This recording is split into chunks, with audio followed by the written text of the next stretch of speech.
Right, good afternoon, everybody, depending on where you are in the world, of course. Good to see everyone. It's about 200 of us. That's pretty cool. It's pretty good. As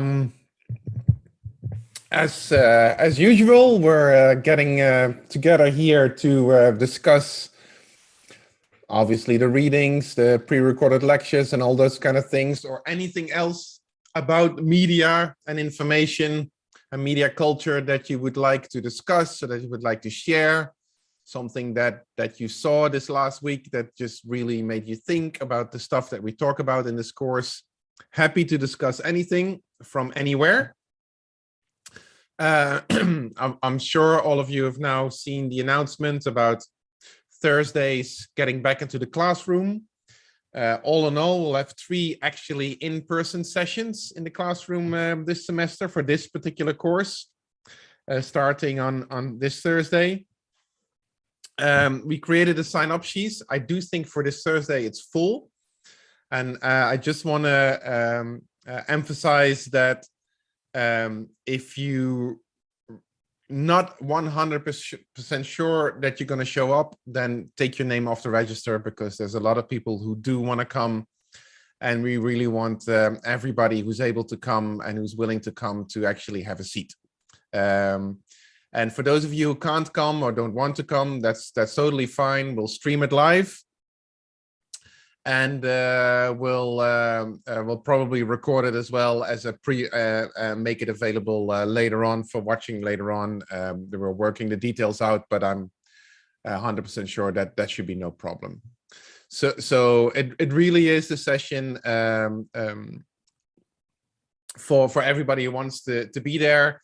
What we're going to do on Thursday is probably a sort of an interesting blend, at least interesting as far as I'm concerned, between this, just a platform for discussion and people can ask questions, and I may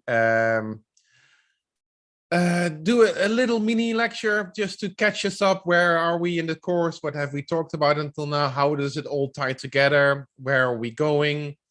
We're in this sort of phase where we're talking about the consequences of living information, right? Living our lives in public, having difficulty finding any kind of consensus about what is real or what is true, and to what extent all of this is either problematic or not, or maybe it's actually a positive. You know, there are a lot of arguments to be made either way. So that's kind of on the agenda for Thursday. If anybody has a good suggestion or idea what to do on Thursday in class, I'd be very open to suggestions.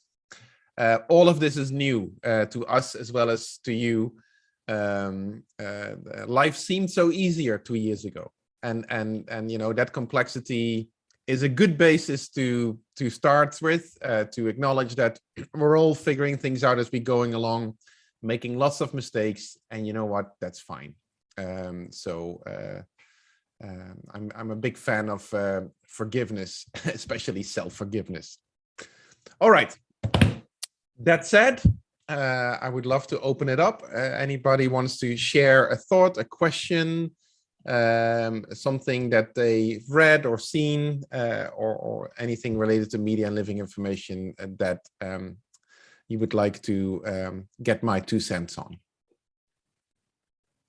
There's no hands. That's the first time. Normally there's like a list.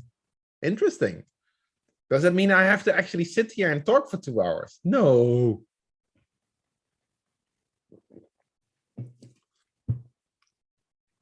Oh, there's a question from Tudor in the chat. Thanks, Tudor. Tudor has read Alan Edgar Poe short story, The Man That Was Used Up. Tried understanding it, somehow kind of understood it, but I found it hard to follow. Could you explain the relation between the writing and the question of the week, what is real? Ah, nice. You know, I really appreciate that question, because it is hard. I mean, it's funny, right? That short stories from the 1800s, on the one hand, are beautifully illuminating because they talk about issues that we're struggling with today.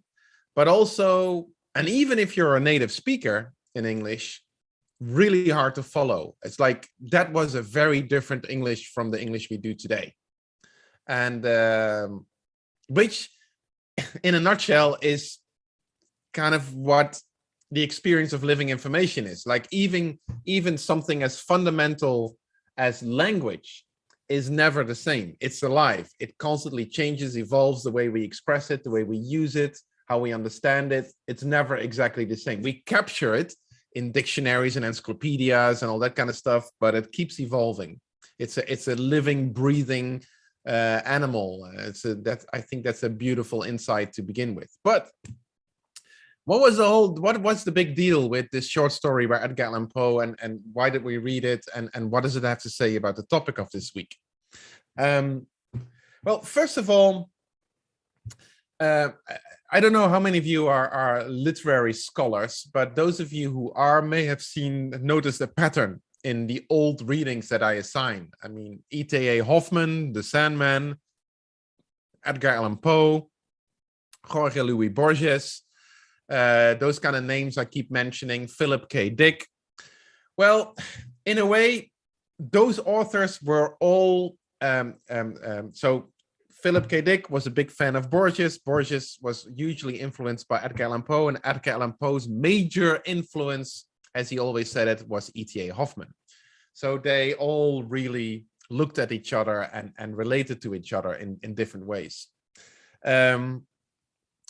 So that's one little hint that there's something going on there in the preoccupation of these authors. It's also interesting that they came from different parts of the world, not necessarily from Northwestern Europe or the United States. Of course, some of them did, but not all of them. So there's another interesting, and what is really fundamental to their writings is that all of them questioned common sense assumptions about the world. Right, so whether we can truly know ourselves, or whether we have a unique and stable identity, or whether the world as it's changing because of technology is different or the same as it was before, or if there's something else going on. And so all of them wrote stories that were unsettling these ideas and these boundaries and these assumptions, if you will. So The Man That Was Used Up, written by Edgar Allan Poe, is basically at a heart a very simple story about a journalist who's trying to get an interview with a very famous general.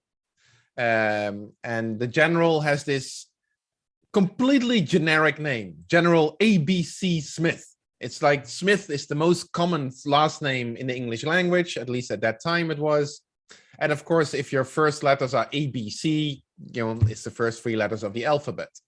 So that already gives away the main premise of the story, which is that General A.B.C. Smith, is this utterly and completely generic composite.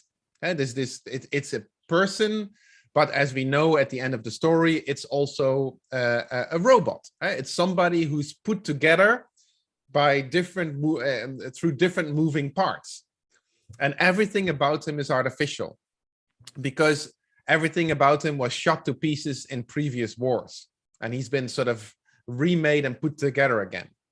And so he becomes this generic person who could be anybody, who has no real identity of his own anymore, other than one thing.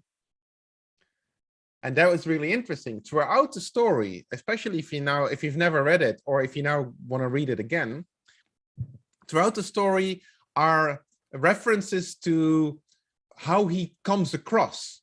And all those references, if you put them underneath each other, have the same quality. They all refer to perfection.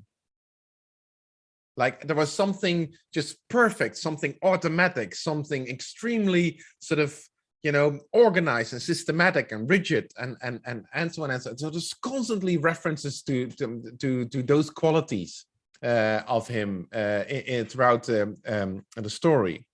And to me, that's a really important point of the whole narrative for this week, is that as our lives become more and more fused with technologies, with machines, with media,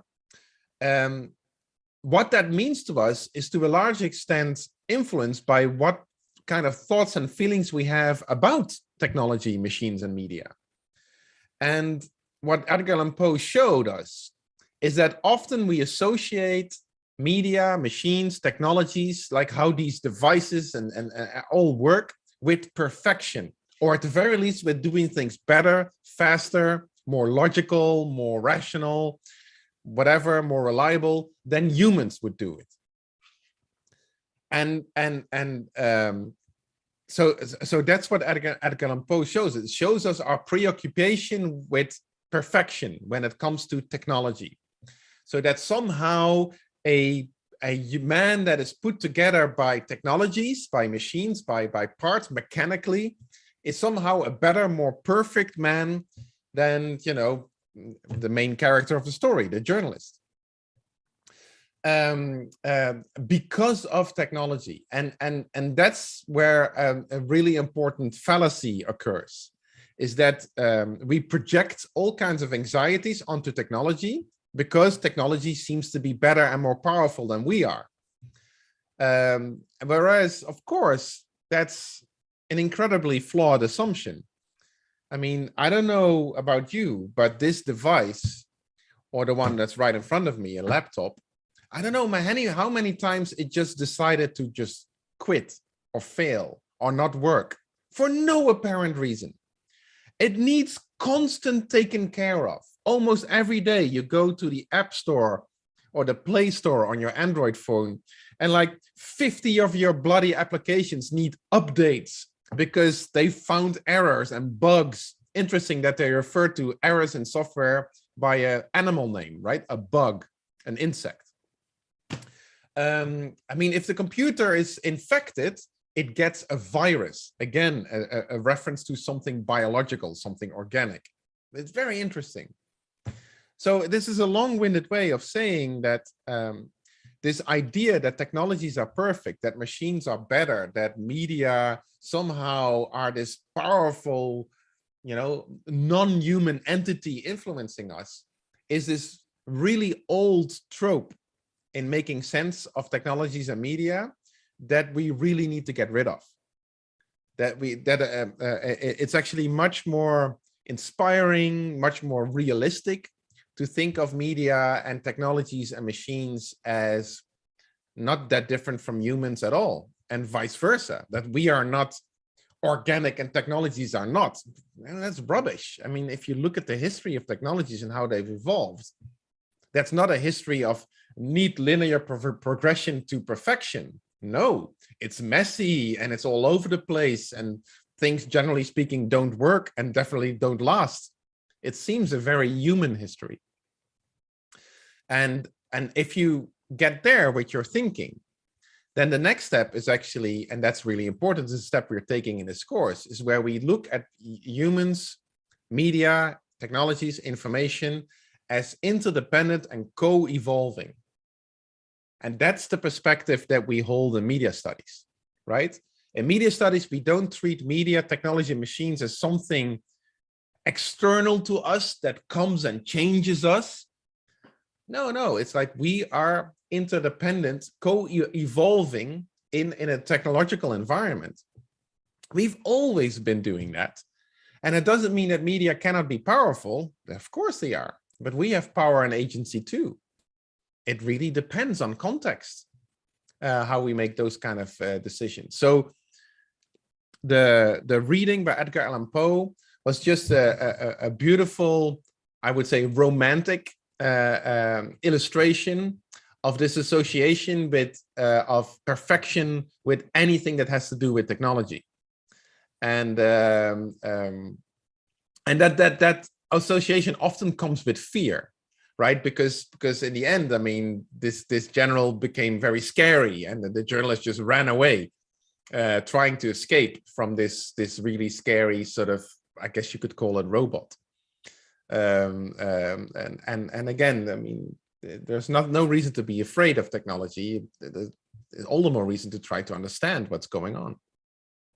So I hope that illustrates a little bit of why I thought it would be fun to assign it, especially in a week where we talk about real life and the blurring of the boundaries between what we think is real or truthful or factual, and what happens in a media culture where, for any reality we can find evidence, and in reality can also be made or built virtually, and how does that impact or influence our ideas. So that's why I signed that. Taylor, you wanna follow up on that? It kind of drifts a little bit away from that. That's fine. Yeah. But it goes into more about the disinformation and fake news and the idea of the Plato's allegory of the cave. Oh, right. Yeah. Just reading the UN report that you linked, and then talking about how we need to stray away from using, journalists and stuff especially need to stray away from using the term fake news, and kind of just encouraging, I guess, better or more dialogue along that.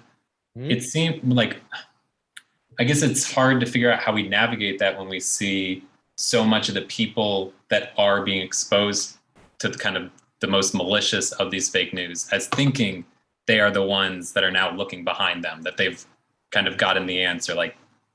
It's almost like it's folded in on itself. So it's almost like the solution to getting out of the cave or getting out of those spaces is ultimately what's trapping this kind of cycle of disinformation and fake news.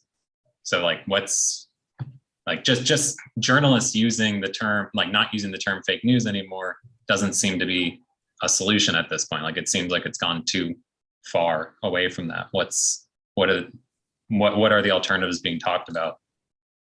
Thanks, Taylor. I really appreciate that. I'm so happy you brought up Plato's allegory of the cave, and just to bring it into memory for everybody. Excuse me.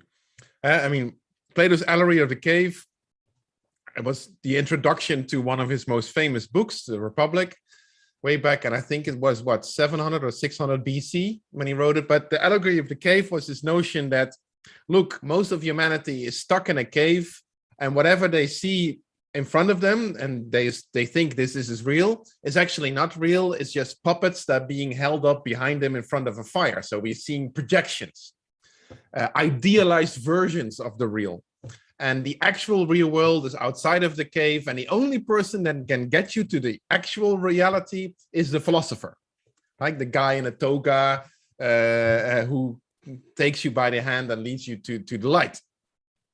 Of course, it was blatant PR, right? This is his way of a teaser trailer. It's saying look, just listen to me, right? I have the truth.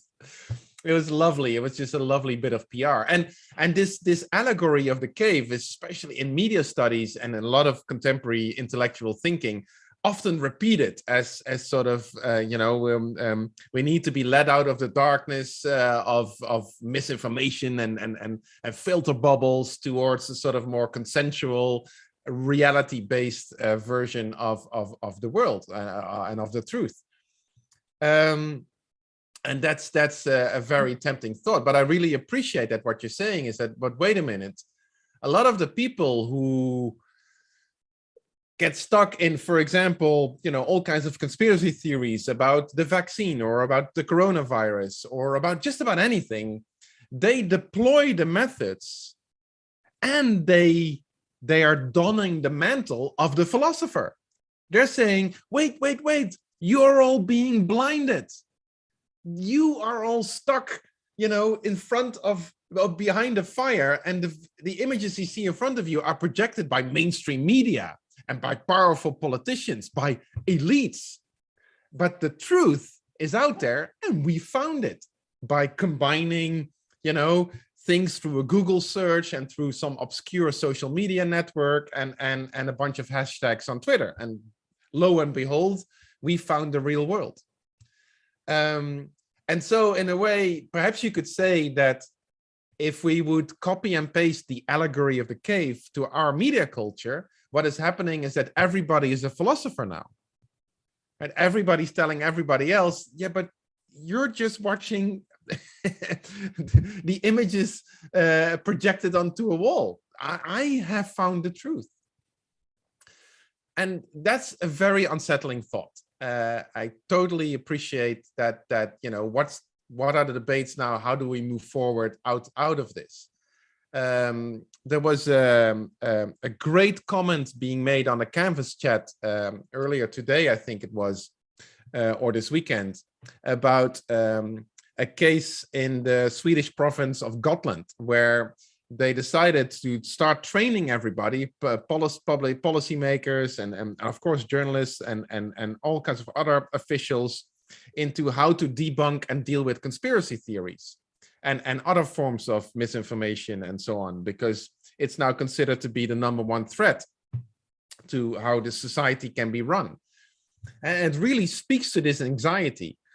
What if, no matter what we say or do, people just start believing in other stuff, and how dangerous this could be?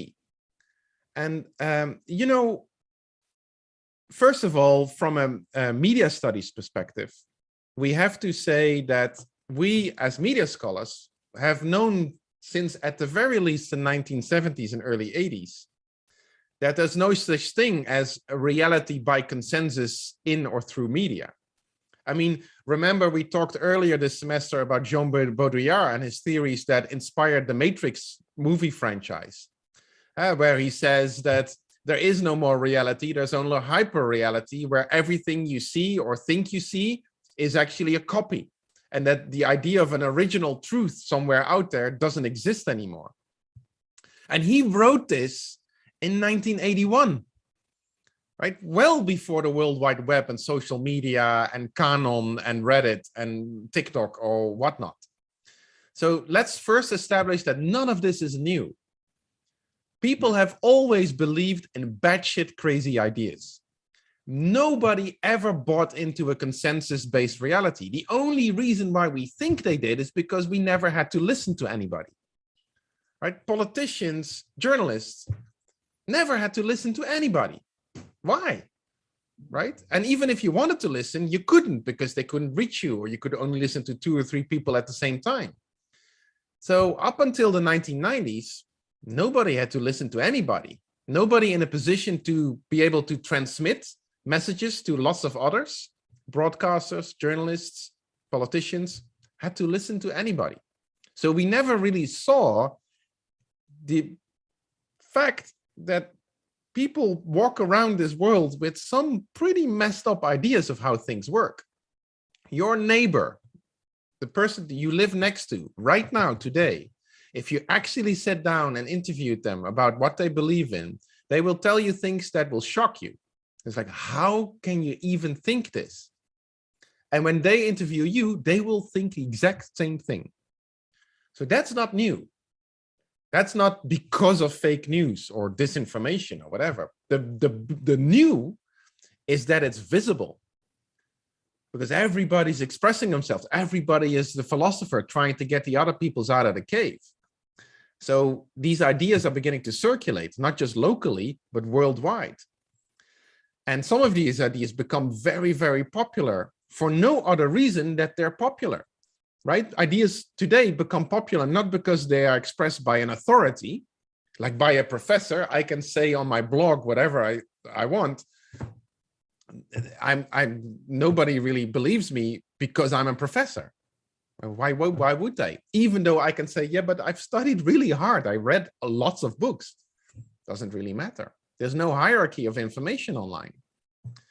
And that is unsettling, right? We see so many more stories, so many more versions of the truth circulating in an online culture. There's no way of really establishing which one is the right one. I mean, we know from research that the dominant response that journalism has had on the rise of conspiracy theories during the coronavirus crisis has been to set up more elaborate fact-checking departments. And I mean, journalists always do fact-checking, but now they make this explicit. And news publications that have like, is this true? We vetted this claim and we did our homework, and we can now say this was a true or not the truth. And it turns out that most people don't really care. because leading to scholars in this area saying, you know, the truth is not enough. If you want the people to buy into your narrative, to your version of the truth, to the light that you're offering them out of the tunnel, you have to establish something else beyond the truth. You have to establish a relationship, right? You have to win trust, and trust is only gained through experience, right? I can't tell you to trust me. I have to show you that I'm trustworthy. That's how trust works, generally speaking. And so that's, you know, that's the, so if you're saying, and that's really good about your question, Taylor, that you, so what are the debates right now about this? Like the main thrust of these debates is very much, and it's also mentioned in that report, is it's about dialogue, about relation building. It's about taking people seriously, about not shouting at people, not just using a megaphone to communicate, but going out there, being part of the discussions in the world. A term that comes back a lot in these debates is digital empathy, right? Is that it's easy to just spout off online, to just dump your opinions and your ideas and your facts and your stories online, whether you're, you know, Taylor taking a course in Amsterdam or a professional journalist working for The Guardian. It doesn't matter. It's easy for us to just express ourselves in all kinds of ways. It's much harder to listen to people and to try to imagine where they're coming from. An Australian colleague of mine has written, 1996, I think she wrote this absolutely phenomenal essay where she says that the key media literacy competence is what she calls listening across difference. I think it's a beautiful expression. The idea is that instead of trying to, you know, not listen to people who really have a fundamentally different way of looking at the world or trying to convince them otherwise, is to actually listen, to truly care and to be interested. And that's the hardest part, especially if some of those ideas are really, well, let's just say not your cup of tea. So that's interesting. I can tell you that this is a very common dialogue among scholars, among journalists and news organizations around the world. People who advise politicians are also in this area, very much sort of, how can you build trust-based relationships beyond, you know, simply telling the truth or relying on people to believe a certain truth, where in our media culture, that's clearly not enough. But again, I want to emphasize, it was never enough. It's just that up until recently, we never saw or realized that nobody was buying into a consensus-based reality. It wasn't just necessary to really bother with that. And now it's kind of like, oh, apparently everybody's living in a different world from mine. So how can we figure this out together? That's the hard part. Yeah. Okay, I'm rambling, but love your question. Really appreciate it. In my list, there's a lot of great comments in the chat, and there's a lot of hands up. Emma, you wanna come next? Hey. Hey. So my question's also based on the EU Commission thing. So one of the questions in the study guide asked how, so basically one of the points that the Commission made was that they want all kinds of institutions to collaborate and share their data to kind of help this issue. And then in study guide, they ask, how can this advice be read as an important step forward to solving the problem, but also contributing to the problem it intends to solve? And that was the second part. So with like how it contributes to the problem was something that I kind of struggled to actually give an answer to. Right. So I want to know what you thought of this. Thanks for that question, and really good of you to point out this paradox. I mean, but to me that was just interesting when I read that report, and one of the authors is Professor Rasmus Kleis Nielsen, who's a very good friend and works here in England as well at the University of Oxford. And I know Rasmus, and I know what he's trying to say, but I also see where they get caught in their own good intentions. So they say, like, more institutions should collaborate and should share their data and pool resources to really, help people, figure things out in this incredibly complicated information environment. And that sounds like a really good idea. However, from the outset, the goal was to protect people's rights online, to give people more of a say of what happens to their data, and to make all kinds of data and information processes more transparent. And I'm guessing that getting all the institutions that have your data to collaborate and share all of that without you knowing this, having any kind of say over it, or without this being transparent, is not exactly helping to solve that original problem. So there is a tension there. Now, and of course, the next step would be is to come up with ethical collaborating and sharing practices and making those transparent, and finding and developing very clear accountability mechanisms. All the things that platform companies don't have, right? Facebook tells us, trust us, we're doing the best we can to make sure that only the best content ends up on our platform. And we screen, and we've hired 30,000 content moderators, and we've developed AI tools that delete stuff. And that's all lovely. And I'm sure they're spending a lot of money, and they're doing hard work. And yes, and they have hired 30,000 people to do all of this. And that's all very true. However, we have no way of telling what these people are all doing. There's no transparency in how these decisions are made. The values and rules on the basis of which certain content gets through or doesn't get through are constantly changing. Now we know from more recent studies that the rules don't apply to everybody equally on these platforms. Certain people, especially celebrities or people with lots and lots of followers, get away with stuff that other people don't. So it's apparently also like this, how these rules are enforced. And there's absolutely no public accountability. Like, we cannot call on Facebook or on TikTok or on anybody else, hey, you shouldn't do this. That is impossible. It doesn't work that way. And that is deeply problematic. Given their dominant role in our current digital climate. So that's why I said that one of its recommendations might also be exactly the problem it's trying to solve, like that this collaborating and sharing data is really good for a lot of things, but it's also part of the problem. And I guess I want to emphasize that to remind you that there's no easy fixes in any of this. Like the same solution is also the problem.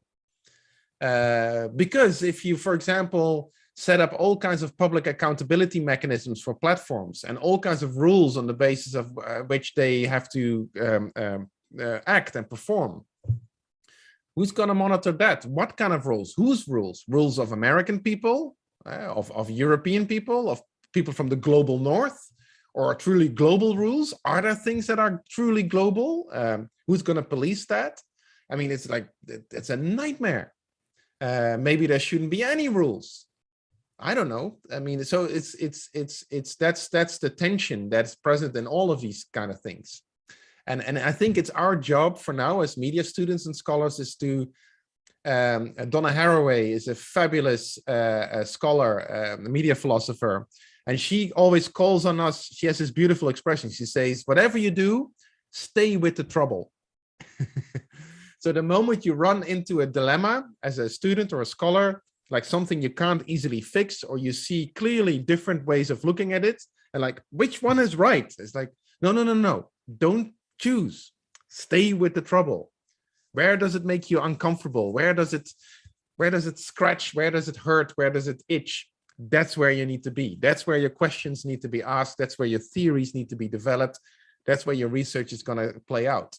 Staying with the trouble. I love that notion is just so helpful.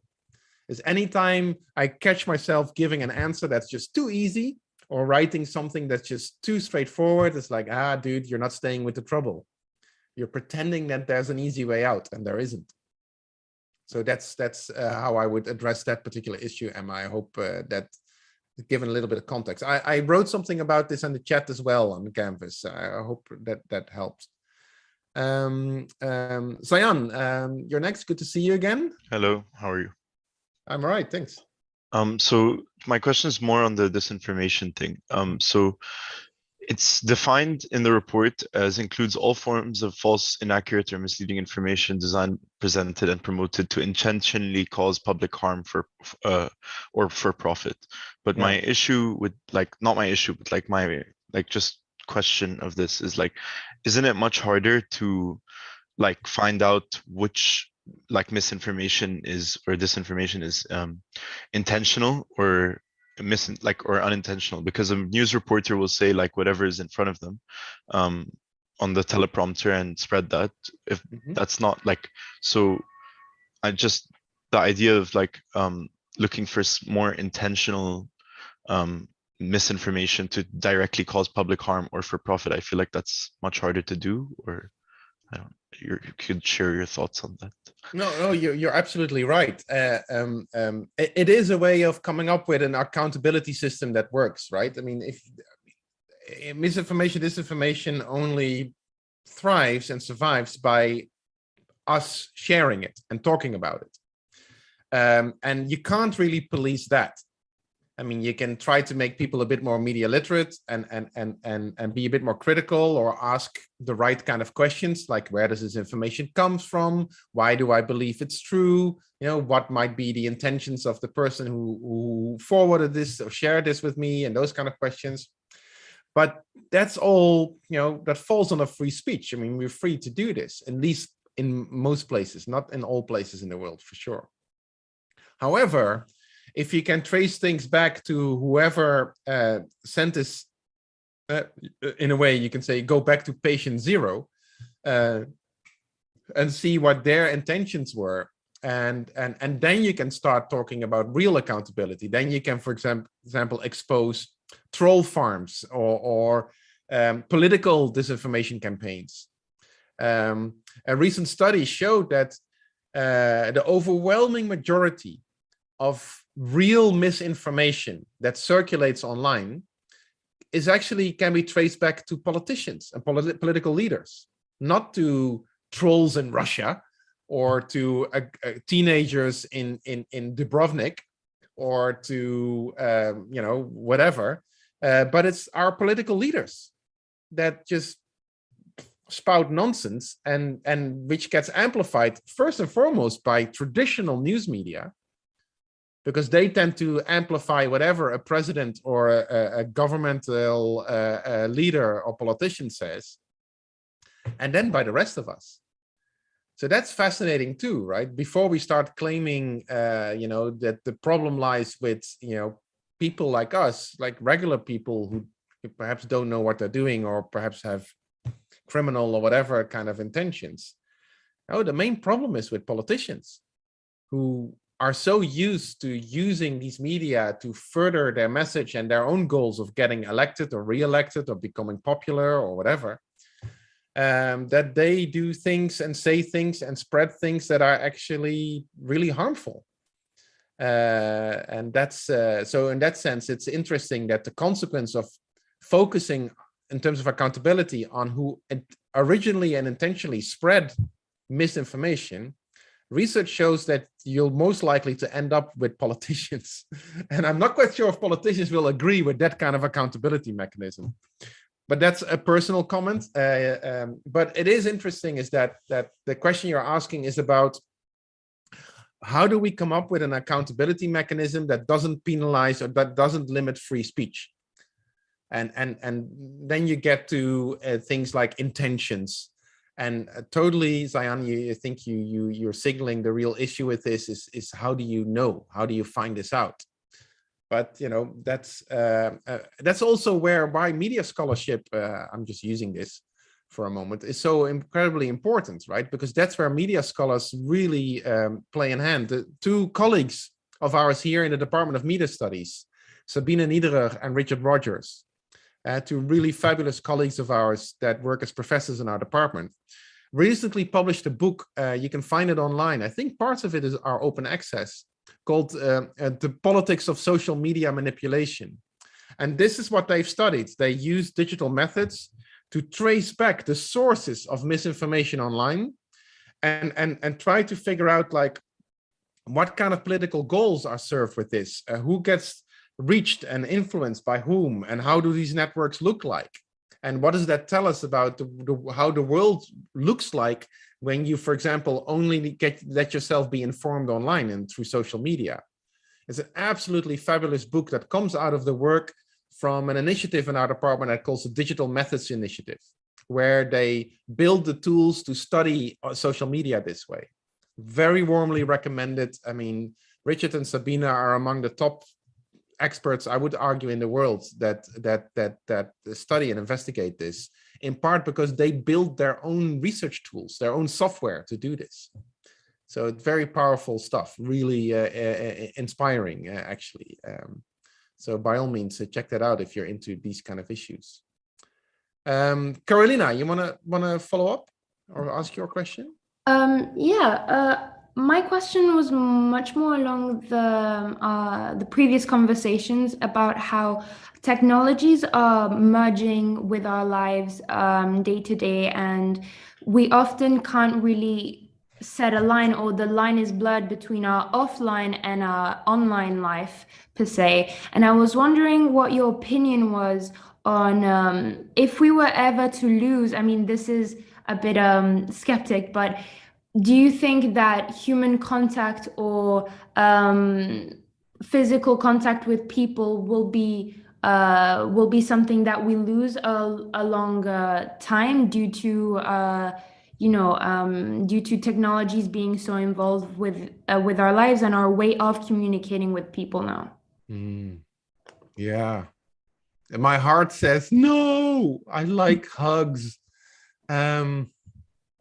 But it is interesting, right, that your question speaks to something that is, I mean, it's part of the entire history of science fiction, right? I mean, remember when we read The Machine Stops by E.M. Forster about a society where people only interact through what we would now call Skype, and nobody feels the need to really go out and see each other anymore because that's cumbersome and it's messy, and this is fine anyways. And then, all the science fiction after that is all about, I mean, I don't know if you remember, I think in one of the lectures coming up, I'm using these examples, so I might give away too much right now, but there have been lots of movies about societies where people don't want to touch each other anymore and just use technology as a substitute. There's an old Woody Allen film called The Sleeper that is about this, where people have sex using a device called the Orgasmatron. It looks like an elevator. You step in and something happens and you step out, but you never actually touch each other, but you had great sex. Or Demolition Man is a movie with Sandra Bullock and Sylvester Stallone and Wesley Snipes. It's about a society where they have sex by wearing little headsets that simulate physical touch. And when Sylvester Stallone kind of protests and he says, "But I want to touch you," and then Sandra Bullock gets all like, "Ew!" Like that means bodily, like fluid transfer. Like we're actually gonna. Bleh.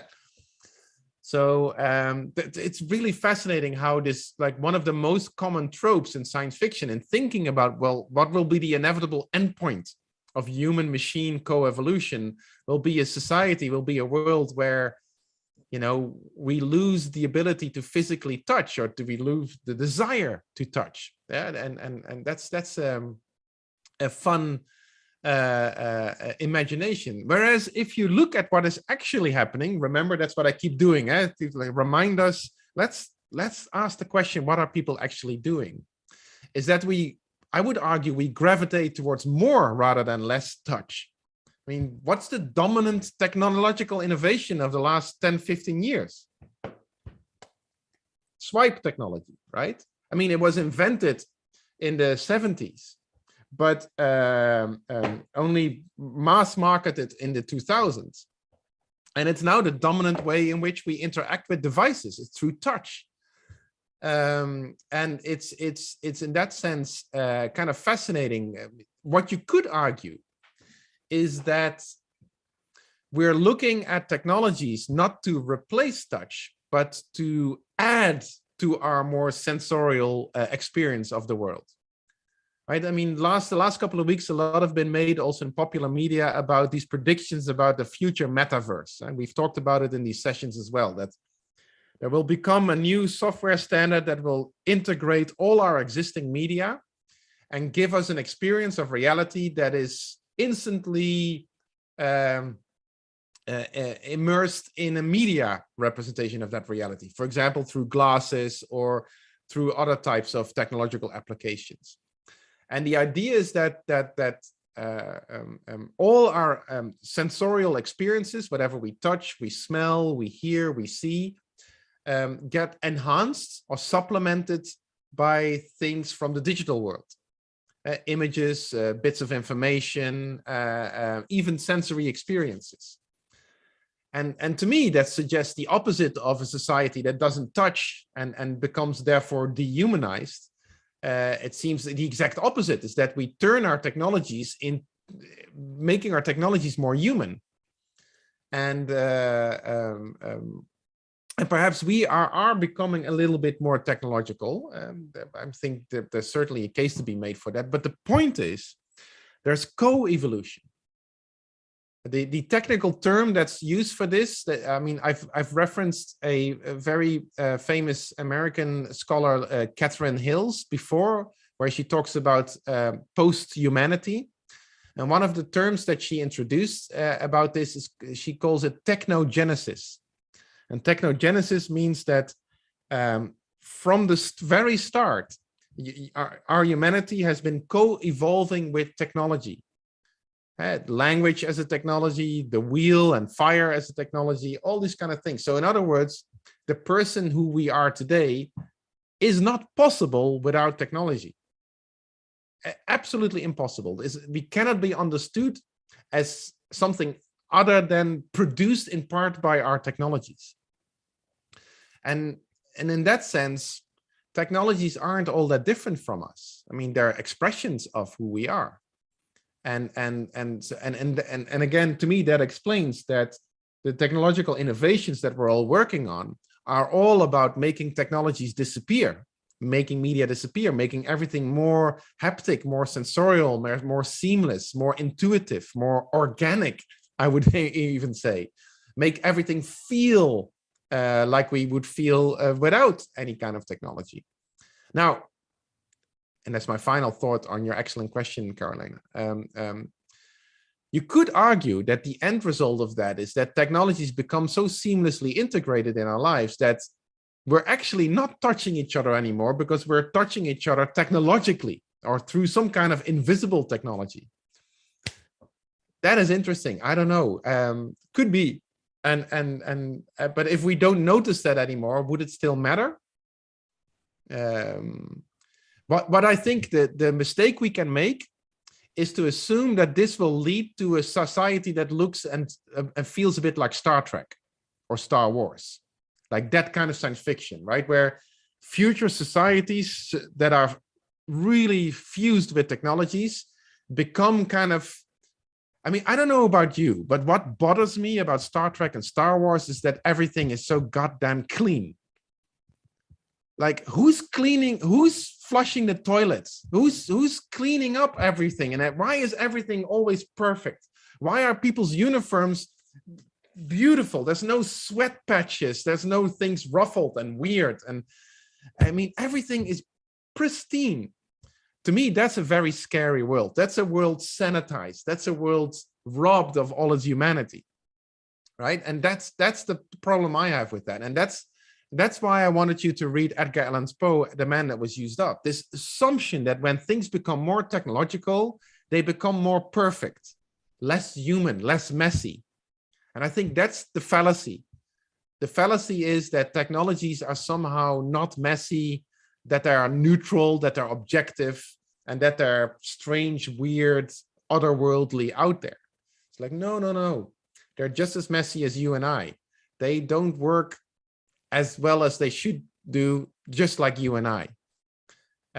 So I think that's I could have saved all these minutes by just saying technology is messy. I need to learn how to talk. I'm sorry, but Carolina, I hope I gave you a little bit of ammunition to use. Yeah, in your I just, thinking. it really made me think because I think that also being a student in a university and also studying from abroad, I think it was for me what I've, you know, experienced during my stay here in Amsterdam is that even though I might be very, to say the least, physically not with my family, with love members per se, there is still like I talk to them maybe more than if I would see them in a regular, because if it weren't for technologies, I wouldn't be able to contact these people. So it also came to my mind that you know, we still have this connectivity with people and we still call them and everything, but yet we also seem to miss them.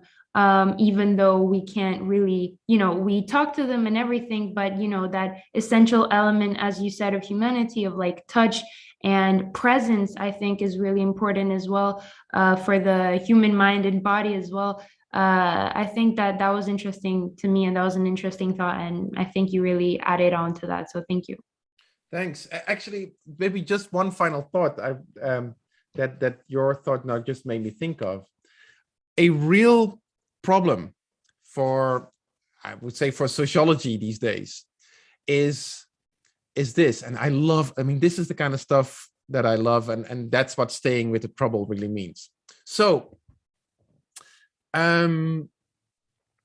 sociologically speaking, family life around the world is a bloody mess, right? In the sense that the traditional nuclear family, like a husband and a wife with 1 or 2 kids and a dog and a car in front of the door, and at least one of them adults has a job and they live in a home that they own, or at the very least rent in some kind of stable way.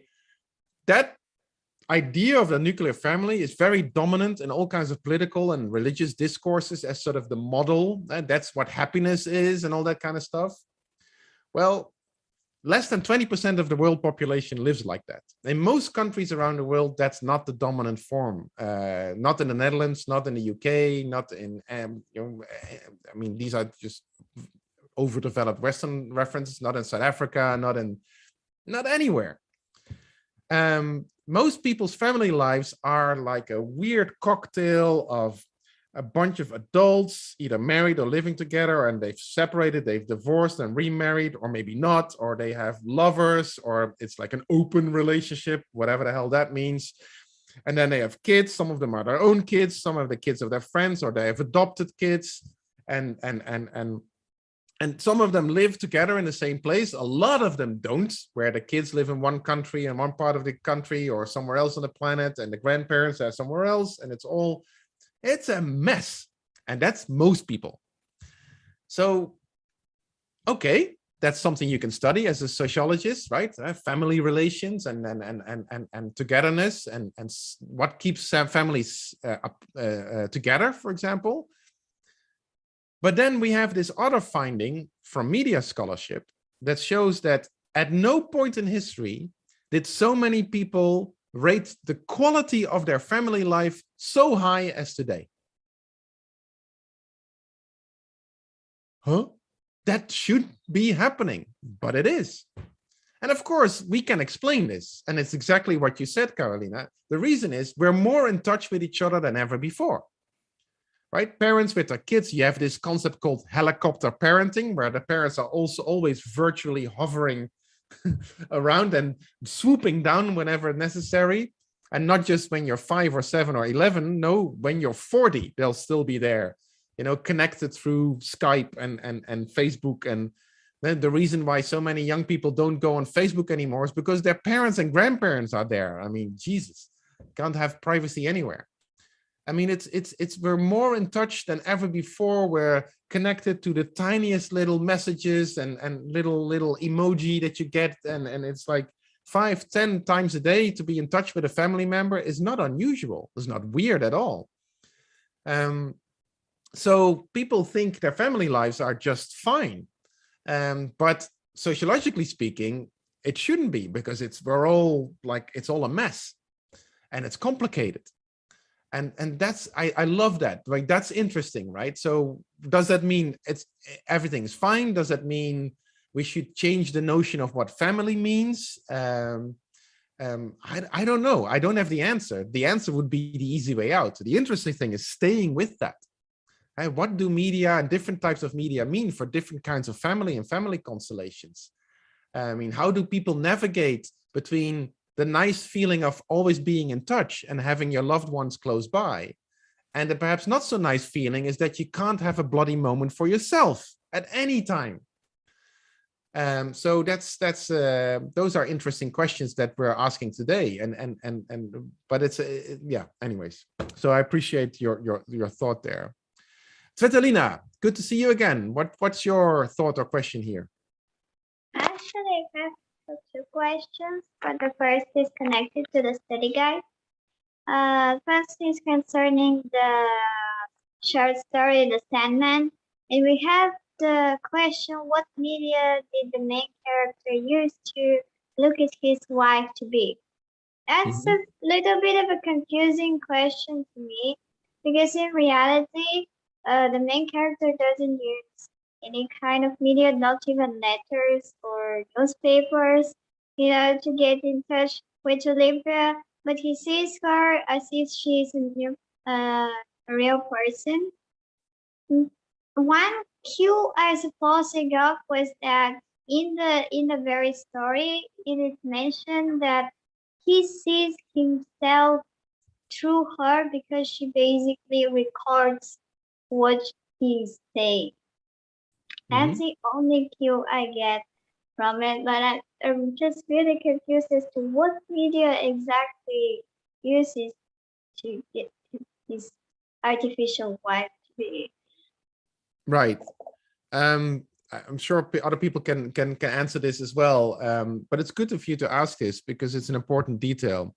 So remember that I said in the beginning that the way we define media is always keeping in mind that media are both artifacts, right? They're specific devices, or they could be things that we do with these devices, as well as how they fit into our everyday lives as arrangements. So with this question, what media did he use? In different translations of the story, there it's mentioned differently, but generally speaking, you can say the first time he sees her through a looking glass or binoculars. It depends on what translation you've read. But the point is, he doesn't see her with his own eyes. He sees her through the eyes through a medium, right? Through an intervention of a device.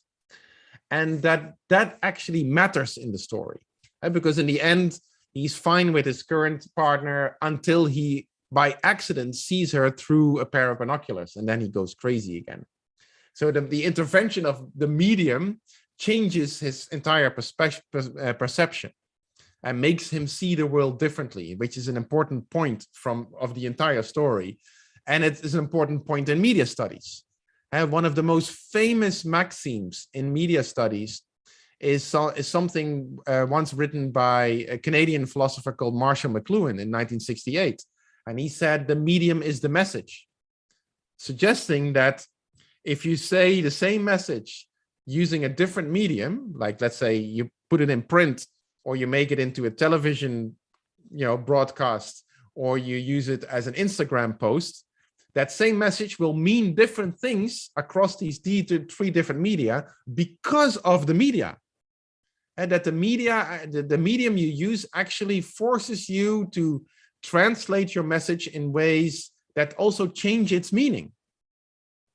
And that's an incredibly important and fascinating insight that we still use today.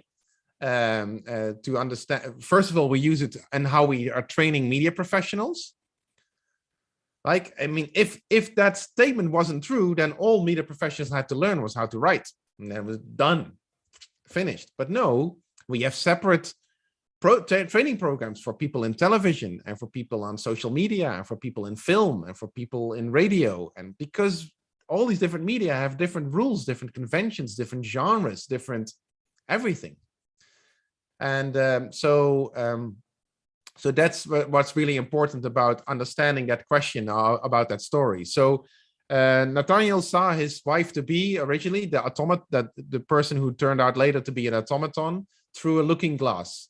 And again, the story is translated in different ways, depending on how you got it. Sometimes it's translated as a looking glass or a spyglass or binoculars, but the idea is the same, is that he used that specific medium. So if you get that question at an exam, anything that will say binoculars, looking glass, or spyglass will be the correct one. The other ones will be some crazy alternative. But what you need to understand out of this is that the medium is the message, that seeing something through a specific medium changes its meaning. And that's a testament to the power of media. All right, I'll go to the next one on my list is, yeah, I don't know, is your name Stogino? No, he's left the building or she's left the building. Hello, sorry. Hello. Hey. Yeah. I wanted to talk about more and more about your conspiracy, like this conspiracy theory and all that. What really interests me, and you talked about how, in social media there's no hierarchy. What really surprised me is that your statement about how politicians these days, they're like mainly responsible for the promotion of these conspiracy theories. Mm-hmm. And I would like to go back to QAnon, because it generally didn't really originate from any politician. It just originated from a small storyboard on social media, right? And eventually, this amplification was caused by other members on a social media site, 4chan, and then 8chan, and then it's gradually transitioned to the politicians. So is it possible that right now it's not really the politicians that are responsible for spreading misinformation? They help amplify it, but right now, much of the amplification of conspiracy theories is caused by ordinary people themselves, and that's because on social media there's no hierarchy. Is it possible that that's the cause of the rise of QAnon? No, no, I see what you're saying, and again, when I'm referencing research documents the dominant patterns through which misinformation spreads, and that is through political leaders and authorities and institutions, exactly because their messages don't just get picked up by other social media, but by regular media. And that's why, QAnon and those kind of conspiracy theories are, of course, a great concern. But in the big picture, in the larger scheme, they're not that big, right? It's still a relatively tiny group of people that truly engage and believe in stuff like that, and an even smaller group that really let it run their lives. And that's the case. And so I'm not belittling these kind of conspiracy theories or these groups or the effect that they can have on mainly themselves, but also on the people around them. Obviously not. I mean, but I do feel we have a responsibility to stay with the trouble, right? It's just like, okay, what's really going on? Are these people taking over the world? No. Are they causing any major upheaval? No.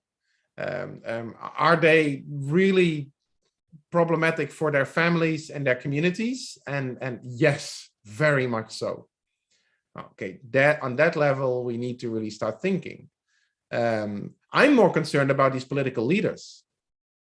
I mean, they're all being trained by PR people and media professionals to express themselves in all kinds of ways, using all kinds of media, often not taking responsibility for the powerful role they play in communication, and how when they say it, they don't just say it because their name is John or Mandy or Mark, but they say it because they are the leader of this or representing that, and then significant consequences occur because people say, well, it was, the politician, the leader of my party, our president who said this, who said that, the coronavirus was just a flu. So why should I really care? And there's no arguing with that, because that's actually what happened. To me, I do agree with you that we also have people right now in the US Congress who are very much QAnon supporters. We've got like Marjorie Taylor Greene actively promoting these debunked, coronavirus conspiracy theories. So I do agree with you that politicians, they are also responsible for the amplification of these conspiracy theories. But I also do think that much of the reason why this series spread to the politicians was because of ordinary people. Had the people not amplified this conspiracy theory so much, had ordinary people not been so irresponsible to amplify this stupid theory, then it wouldn't have spread to politics and just regular media. I think you underestimate how stupid politicians can be. So, and I'm not saying that to diss politicians, I'm sorry. But I think what is really important in what you're saying, and what I would hope everybody takes away with it, is that we live in a living information environment where there is no necessary hierarchy in how information flows. And that also means that at every level of the information ecosystem, there are dynamics at work that play an important role in how information spreads. And you're so right that if not hundreds of thousands of people start spreading a certain bit of information, a certain idea or a meme or whatever, then it's much less likely that it will be picked up by mainstream media or by certain politicians or leaders who want to use this to further their own goals, and vice versa. Right? That certain people feel legitimated in their beliefs because it was said by an important newspaper or by somebody on television or somebody in parliament. So there's an interaction between these different players in the information ecosystem. And I love the fact that you're also citing a media theory.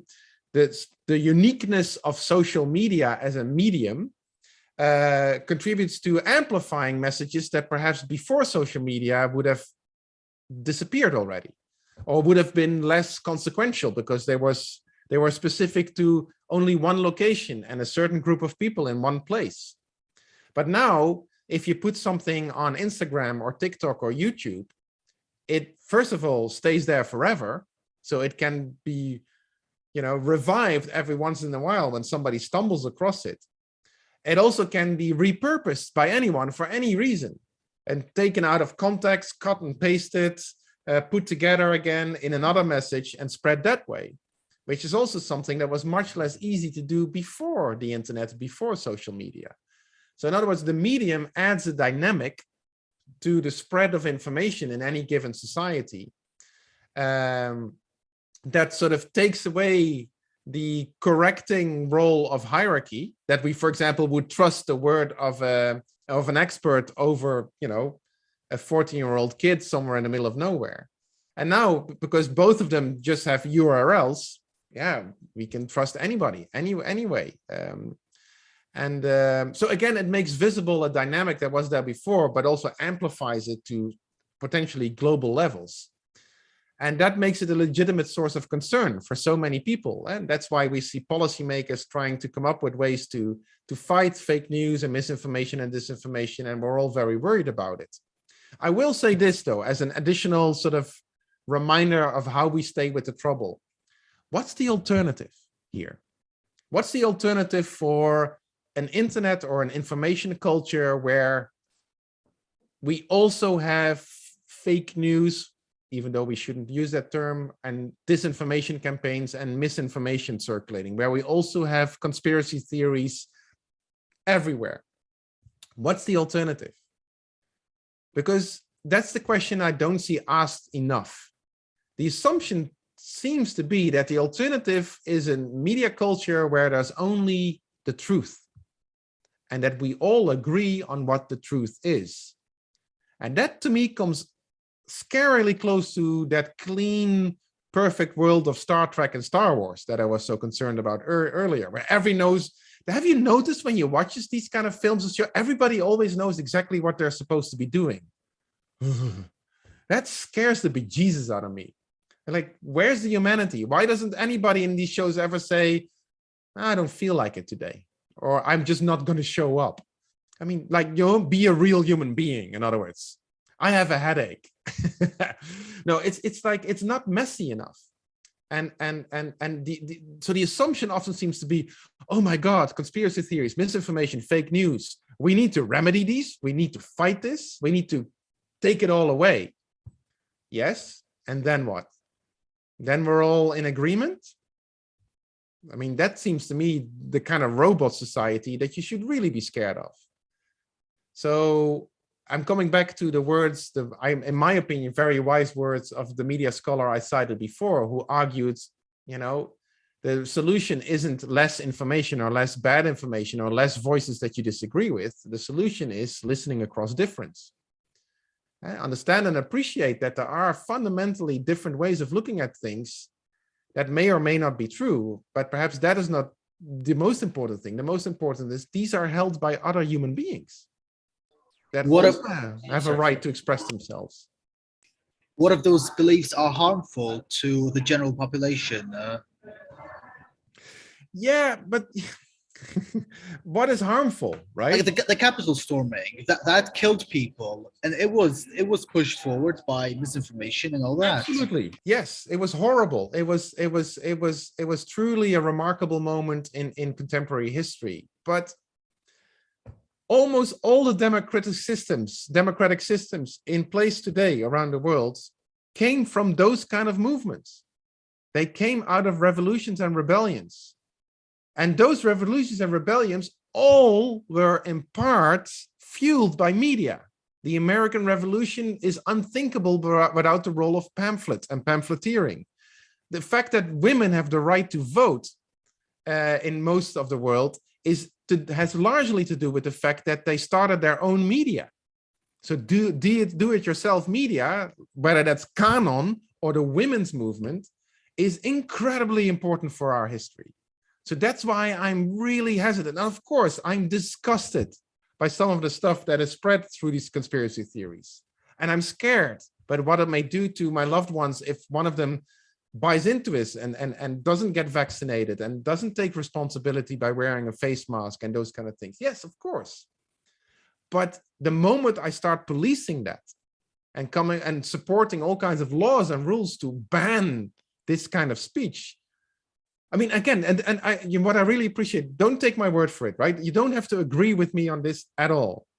This is my personal perspective, right? That's why I'm hesitant. As a media scholar, I say, well, wait a minute, we have a history here where that history sometimes leads to really problematic, questionable outcomes, but also to the kind of outcomes today we would all say, well, yeah, obviously everybody should have the right to vote. I mean, regardless of whether you're white or a woman or black or old or young or own land or whatever.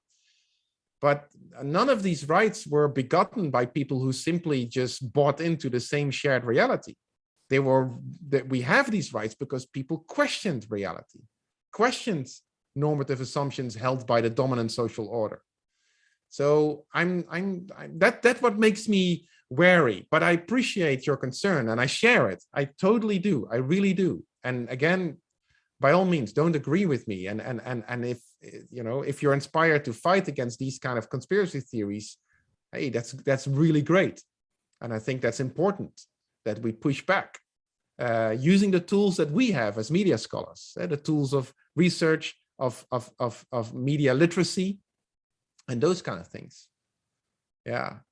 But it's an intense debate, this one. It's a good one. And one last thing about this, in media studies and as a discipline, there is a really international debate going on that's been going on for the last 6 months or so, and the debate is about frustration.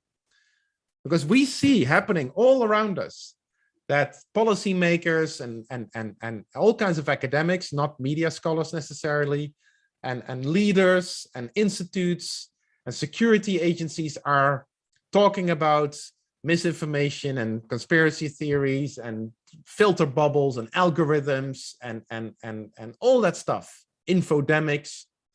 And everybody seems to be agreeing we need to do something, but nobody's listening to us. In all these debates, there's rarely media scholars involved. And we feel frustrated. It's like, what went wrong? Why is an epidemiologist or some kind of, medical doctor now in charge of a panel that comes up with policies about media? With all due respect for his or her expertise, but they don't know what they're talking about. And that's an interesting development too. Like, here we are, and we've had all these books and all these things about, media studies, and we know so much, and nobody's listening. So that's kind of an interesting question too. It's like, why would that be, and how can we change that? What do we need to do differently as students and scholars of media to let people listen to our knowledge, what we know about what media do? I had a discussion, sorry about it, this morning with two colleagues in the Department of Communication Science here at the University of Amsterdam, because they study media and communication from a social science perspective, and we do that from a humanities perspective. But we teach and talk about similar things in our courses. So we were talking about, hey, how can we work together? And my colleague, Sanne Kuikemeijer, who's a professor in communication, she was saying, like, every time students were telling her how concerned or scared they were about the effect certain media had on people and what we should do about it. And she tried to explain to them that, well, what we know from communication science just doesn't support your concern. That it was really hard to tell people this, right? It's like, but they see it everywhere around us. They say people doing crazy things because they saw something in the media. We need to do something. And it's like, yes, but we've done the research and that just generally doesn't happen, or not in the way you think it does. and we were both sort of like, so how do we explain this? And maybe that's the reason why nobody listens to us, because our narrative is, well, things are not as bad as they seem. And that's a hard sell. Anyways, interesting, maybe for us disciplinary geeks. But then again, you're all studying media studies, so you're part of us too now. Haha. Next question, Mandy, on my list. Yeah, hi. I have a question derived from Sandman, the reading. Because I see this Nathaniel, he kind of represents the romantic perspective, because his truth is based on emotions and perceptions, while Clara represents this enlightenment idea, like her truth is based on logics and reasons. So is it possible that there is more than one version of truth? And if there were multiple versions of truth, is the perceptive version of truth more reliable, or the theoretical and logical truth more reliable? Yeah. Thank you, Mandy. I really appreciate you're really careful with the material. You thought it's really through really well. So I really appreciate that. Look, I mean, there's a philosophical way of going about this, but we're not studying philosophy. So I could spend another 20 minutes talking about that, which would be really fun, but primarily for me, I think. But for us, what is really interesting is what's the role of media in all of this? Because if, look, a philosopher would say imagination is reality. In other words, what we think the world is and what it looks like and what people do in the world in turn produces that world for us. And that's just it's a very sort of straightforward a notion that we've learned from the work of philosophers. And if that's true, then and we know that what media primarily do is amplify and accelerate what we think of the world and how we see the world in all kinds of different ways, and that in media we produce all kinds of worlds. including a world that looks just a little bit better than it really is, right? The way people share information about themselves generally makes them look just a little bit better than in reality. Then perception is reality, and mediated perception produces a kind of reality, and a reality we now are forced to sort of navigate through in all kinds of different ways. That is an interesting question. It's like, what kind of world are we actually making in media? And do we really feel comfortable in that world? Is that a good world? Is it just? You know, does it care about everybody equally? Does it care more about certain kinds of people who neatly fit in the way databases are organized, for example? And you see that those kind of questions, the questions of digital ethics, for example, are becoming increasingly more important, right? So that's one take I would have on your question, but there's another one.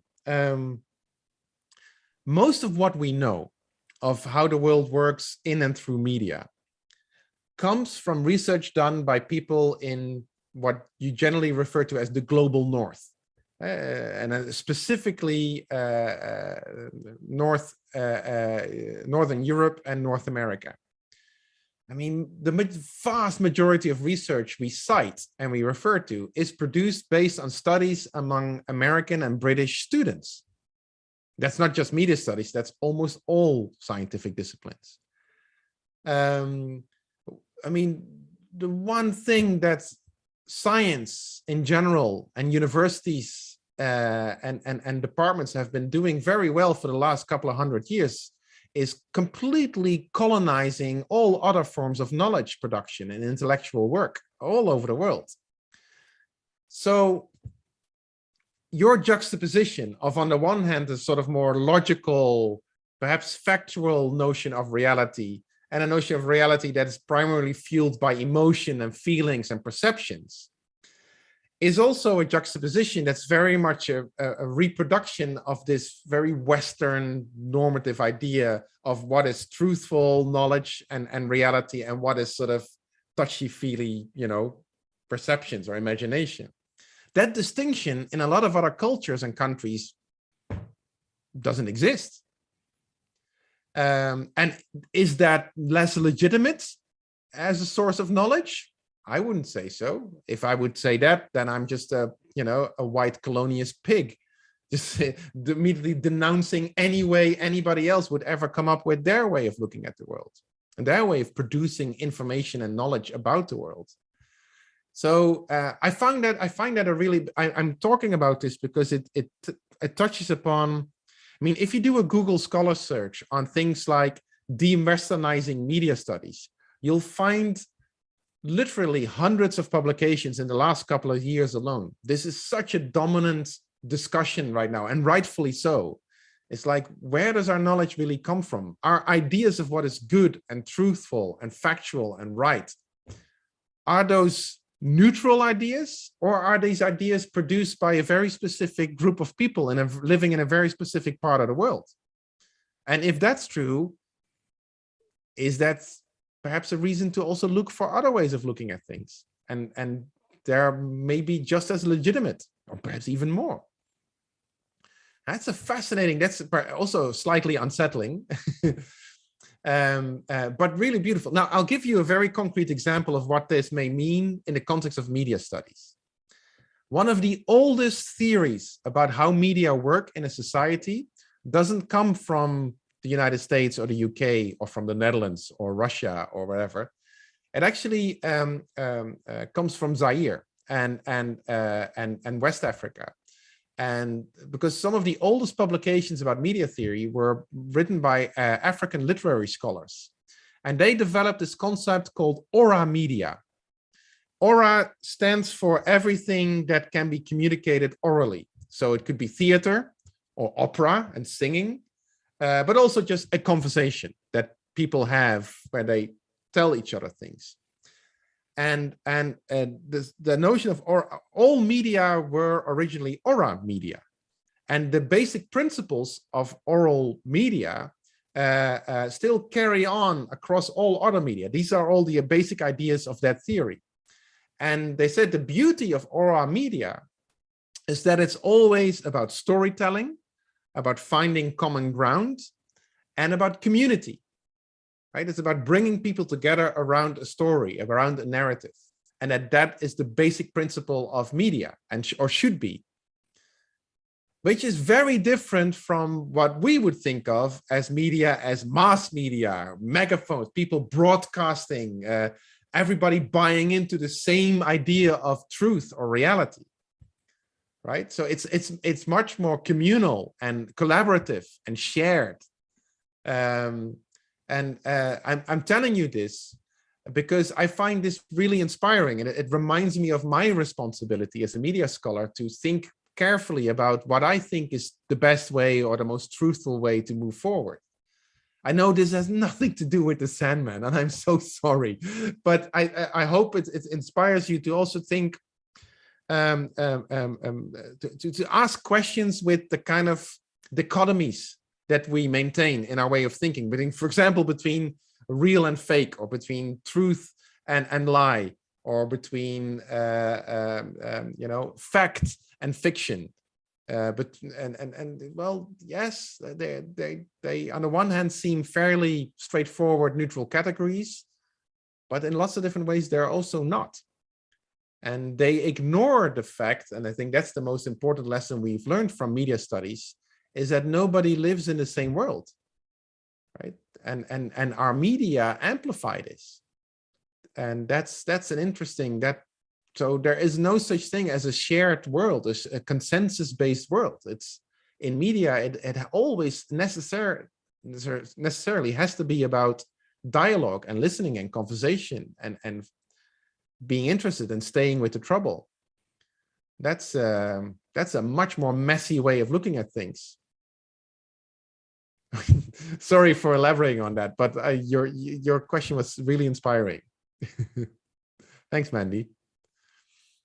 The next one on my list is Momo. It says Momo. I hope I'm not insulting you by calling on Momo, or maybe that is your name, which is a gorgeous name. But thank you.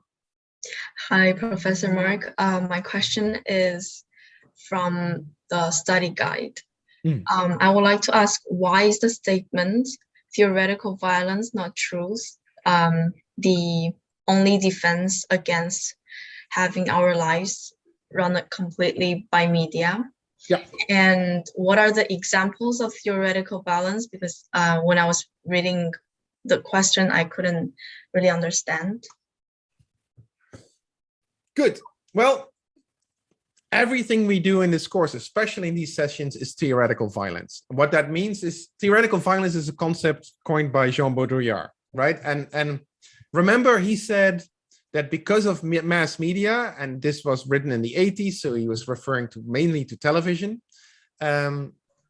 there's really no more reality. Everything is hyperreal. Everything we see or think we see refers to another copy. There's no more real thing. And I've used the example in another session that people who walk through Amsterdam as tourists don't actually see Amsterdam, right? They see representations of Amsterdam given to them by media. And so they go to the red light district and to the Van Gogh Museum and to the Rijksmuseum and those kind of things. And they think now they've seen Amsterdam. And of course they haven't. They have, but they also have not. And Amsterdam isn't actually real anymore. So that's an implication of that way of thinking. And so what does Baudrillard tell us about what the way is to deal with all of this? It's obviously not truth, because there is no truth, right? There is no one way of looking at things. There is no fact that we can all agree on. That just doesn't exist. So if you constantly try getting people back to this notion of truth, you're inevitably going to fail. That, again, his point of view. So his solution is theoretical violence. And what that means is to constantly force yourself to think differently. And what I've mentioned her a couple of times now, Donna Haraway, her comment, stay with the trouble, right? Don't fall for easy answers. Don't go for a simple slam dunk truth. Always keep asking the questions. Whose truth is this? Where does this information come from? On what kind of research is it based? How can I verify this? I mean, in a way, be a journalist. or even better, be an academic, be a student. A good student never is satisfied with the explanation being given or being found, is always keeping asking the questions. Okay, I may understand this thing that I'm studying, this phenomenon, a little bit better, but I need to keep thinking differently about it. I need to do some theoretical violence to it. What if it's completely different? What if this was experienced not by white kids, but by Black kids? What if this was not set in Amsterdam, but in Lima, in Peru? What if, and those kind of things, right? That's the constant work that we have to keep on doing to unpack what things also could be. And I think that's a real responsibility we have as students and as scholars. And now, how does that relate to not having your life sort of dominated or controlled by media? Is to constantly keep questioning these, what kind of software do I like to use? Why? Where does the software come from? What does it allow me to do? What doesn't it, how do I express this? What does it want me to do? And what does it prevent me from doing? What am I comfortable with all my data being owned by 3 American companies, or by 1 Chinese company, or by whatever? Could I do it differently? Is there an alternative for what I'm doing? I mean, and to just keep asking these kind of questions. That's theoretical violence, and that makes you a more aware, conscious, deliberate, ethical user of technology. So it's not a matter of using technology or not using technology, which would be easy. It's more complicated. It's like, how can I keep asking the difficult questions of the technological environment or the digital environment that I'm inevitably part of? So that would be my way of answering that. Okay, thank you so much. Sure.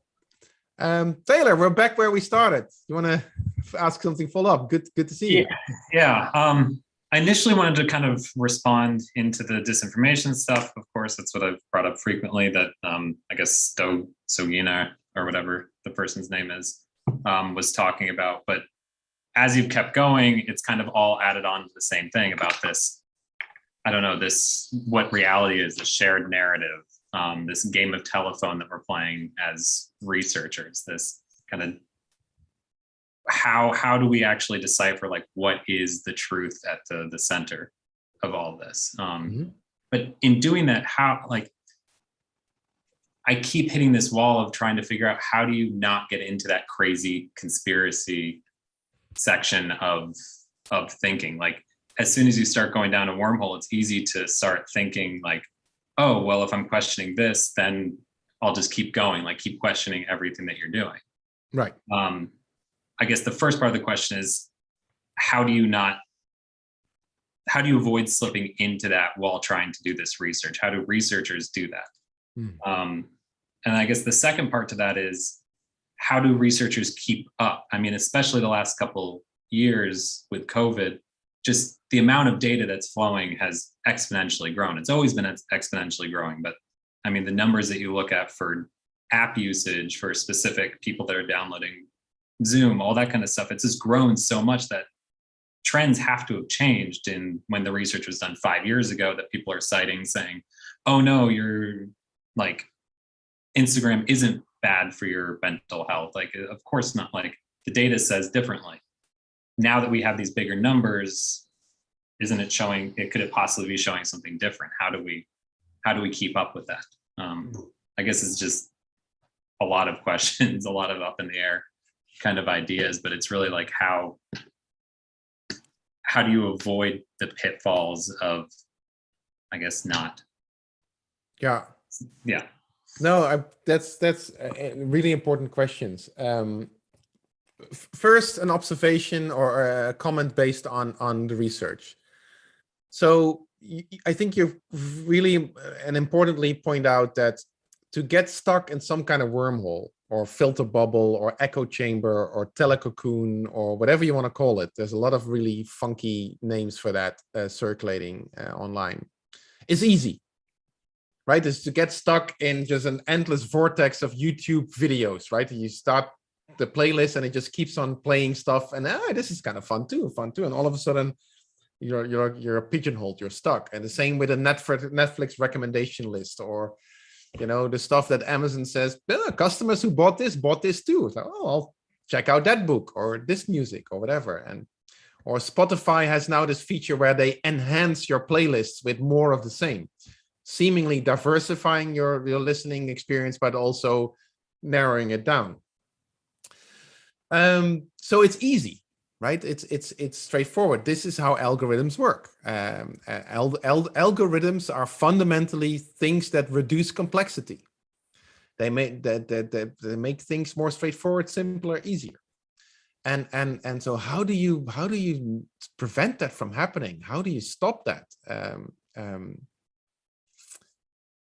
Well, like I said, first thing first, what does the research say? The research suggests that the amount of information that the average media user is exposed to that would count as fake news, misinformation, disinformation, conspiracy theories, that kind of stuff, is less than 0.5% of their daily media ritual. Again, this is averages, right? This is a social scientific study. So they don't care about the uncle that you know about who is like, head over heels into some batshit crazy theory and all that kind of stuff. No, the average media user generally doesn't get exposed to all of this all that much. And then the research suggests, and when they do,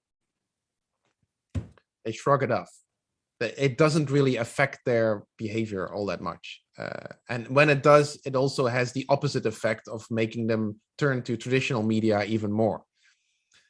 So the scholars who don't do this kind of research tend to say, look, we're not saying that disinformation and filter bubbles and telecocoons and all that kind of stuff isn't a genuine problem, because it is. And it obviously plays a prominent role in how we think about our digital environment and what kind of policies we are creating.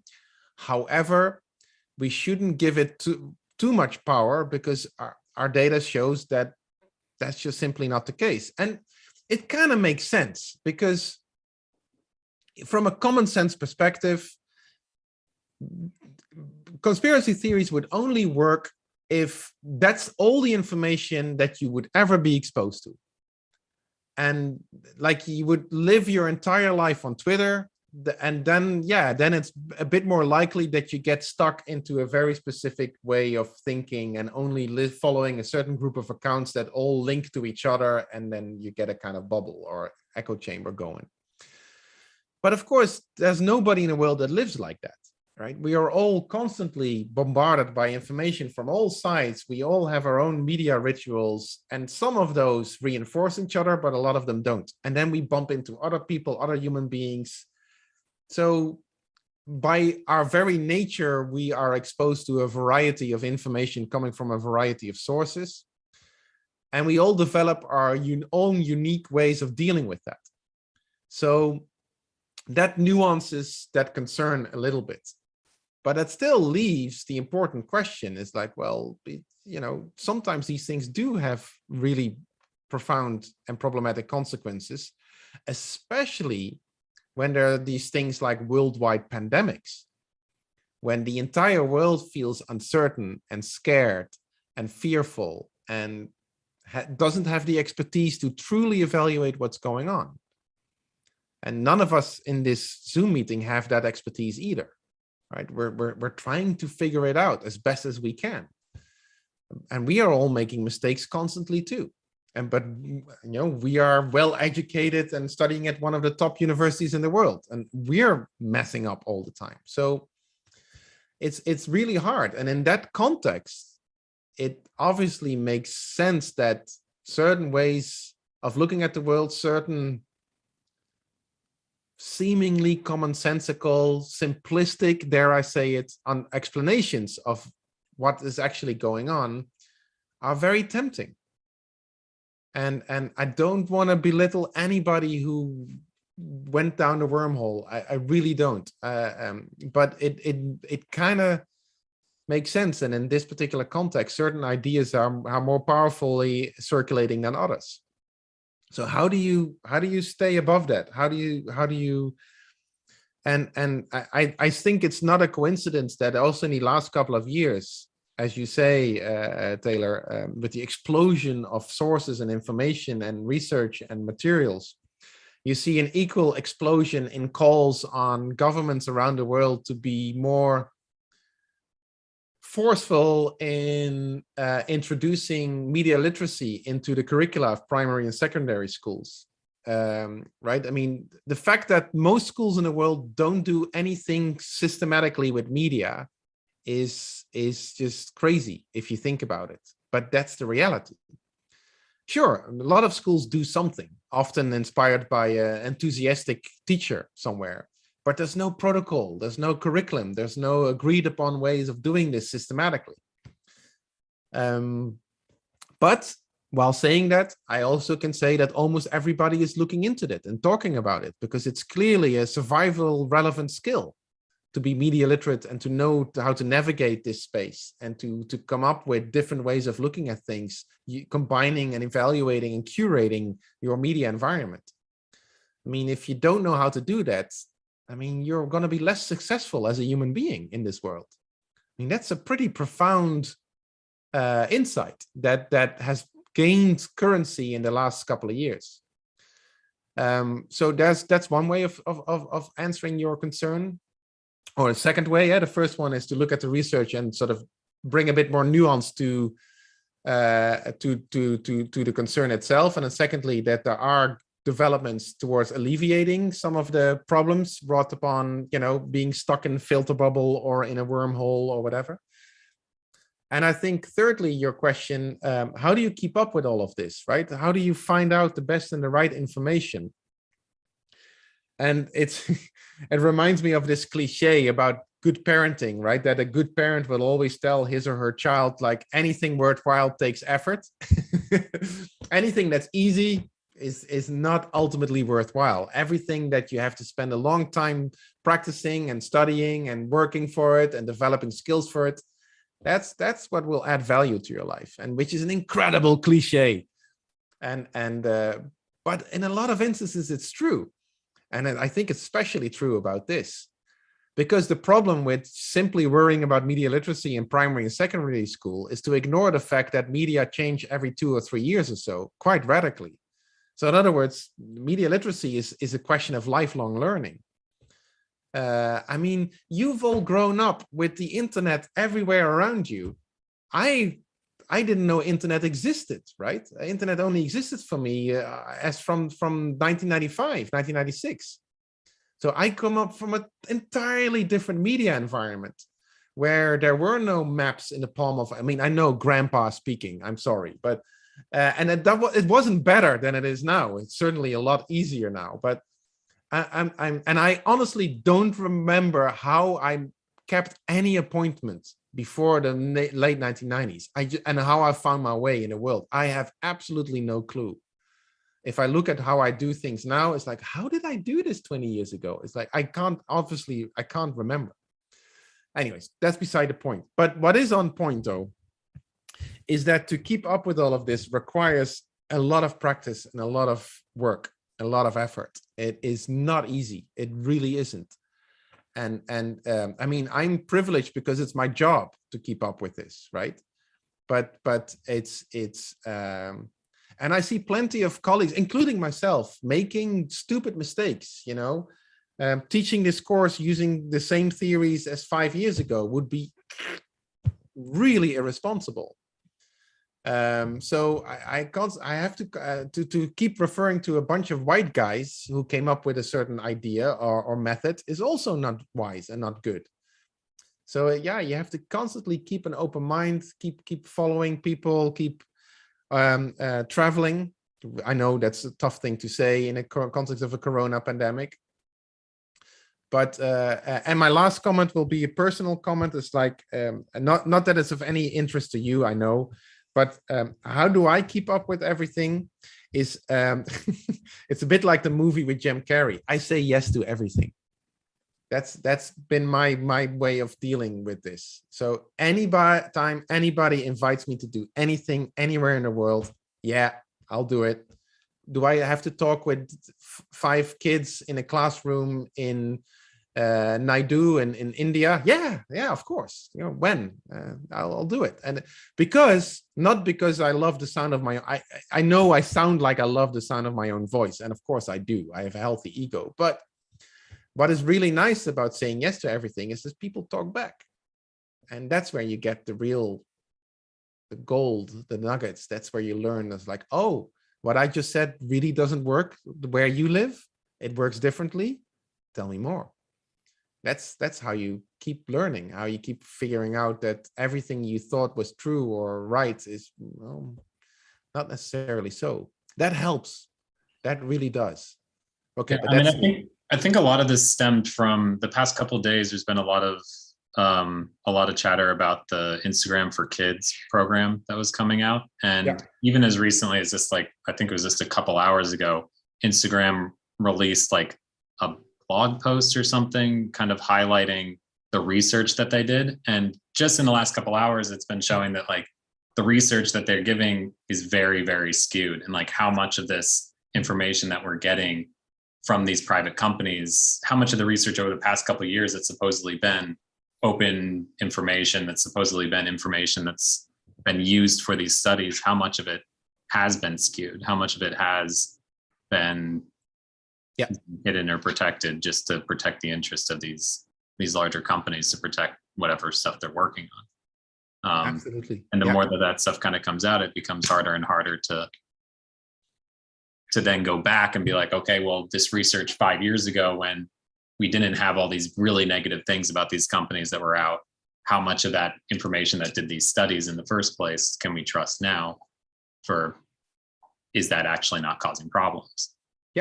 No, and that's exactly right. That I think that's so true. It's like you have to, obviously, research that comes from companies about these companies themselves. It doesn't mean it's a lie, but it's like, okay, let's just make sure to ask critical questions and keep asking them. The same as like I just referenced a book by 2 colleagues, and Taylor, you were kind enough to share the open access link in the chat. So I would encourage everybody to check that out. This book about the politics of social media manipulation. I mean, it's fabulous research, and it's done by my colleagues, and that's great. But I'm sure there's all kinds of things, and I'm sure they agree, that you can question, or that you say, but is that really how it works? And would it just work the same way where I am, or where I'm from, or using the technologies that I use?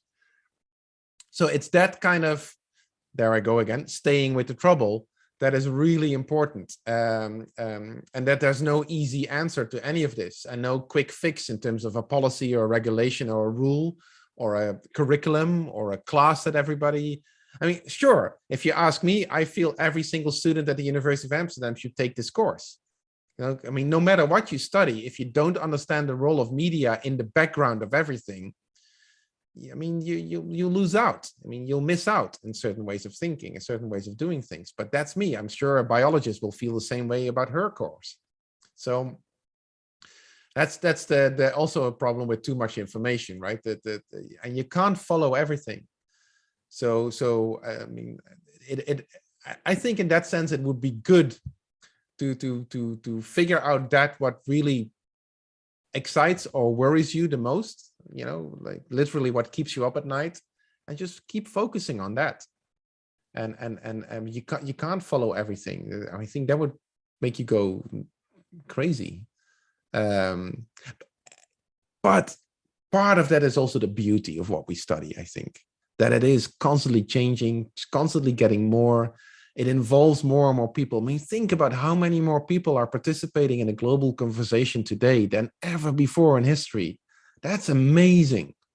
It's profoundly upsetting because people are participating in a conversation that you really think like, maybe you should shut up. But on the other hand, how cool is that? That even your crazy uncle is participating, and you know, families and friends and communities from parts of the world that up until 10 years ago didn't have electricity, and now they're online and are chatting.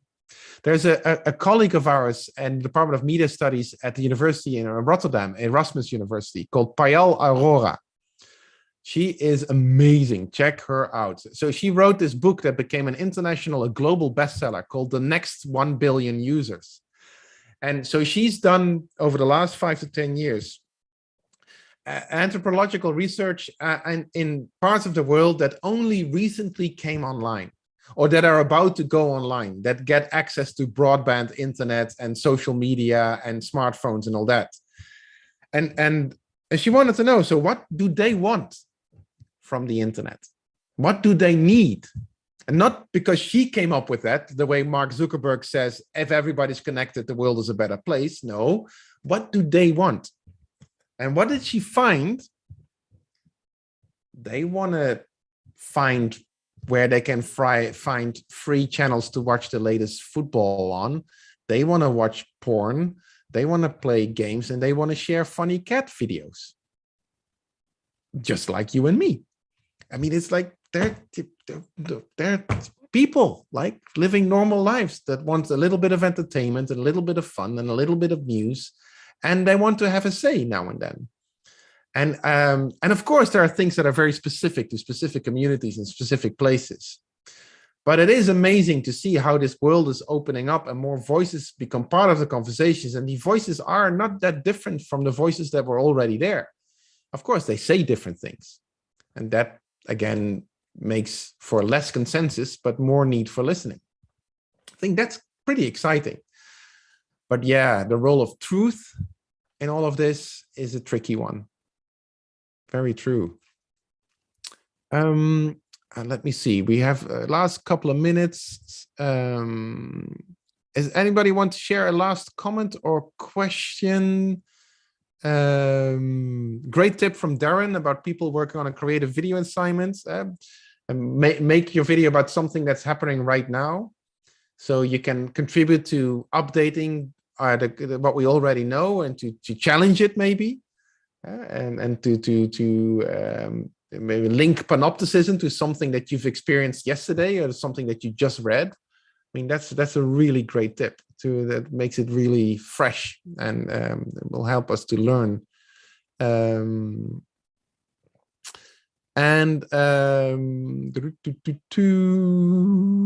me see. Okay, I'll finish with this because it's kind of eerily relevant to everything we talked about today. So there's a question in the chat that has been asked of me in email as well, and I think I've seen it in a previous session as well that I didn't get around to. What's the big deal about Gottfried Leibniz and his theory of monadology written in 1714? I'm like, why the hell should we care about any of that? And that's such a good question.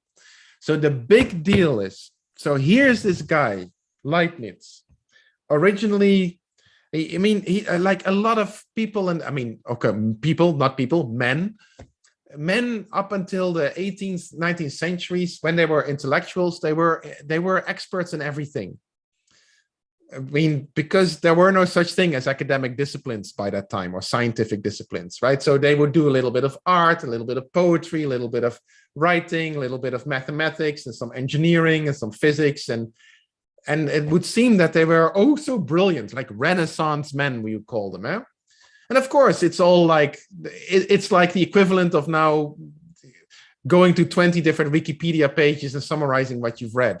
I mean, and that's their expertise. But still, some of the ideas of these kind of authors are still relevant today because they opened up a way of thinking about things that was previously unheard of. And because they were the first, still today a benchmark for how we look at things today. And that's why Leibniz is so relevant to us.